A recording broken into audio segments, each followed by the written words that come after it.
السلام عليكم ورحمة الله وبركاته. طلباتك عسلية. أؤمر. جمهور الزمالك لو ما اتحركش على الميديا وأقال المجلس وخصوصا الكادر عشان أجيب لك أخبار كارثية عن الكادر. ده مين لا مؤاخذة؟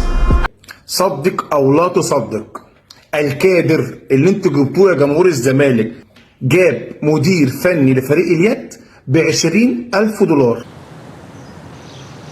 انتوا بقى اللي خلفوه. يعني اليد أهم من الكورة. ما انت جبت 5000 مدير فني في الصالات بألوفات بس المصروف ب 400 مليون على الصالات كلهم فشلوا. انا احب الحكايات قوي. احكي يا حبيبي. كابتن حسين لبيب يا اللي عملت ملعب الكوروكيه. كوروكيه؟ عملت الكوروكيه سحس كوروكيه؟ يا ابن الجزمة عسلية.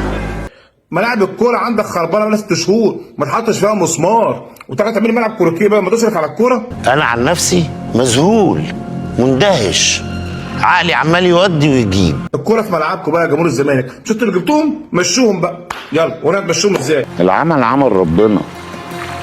يا كادر كادر كادر يا ابن المجنونة.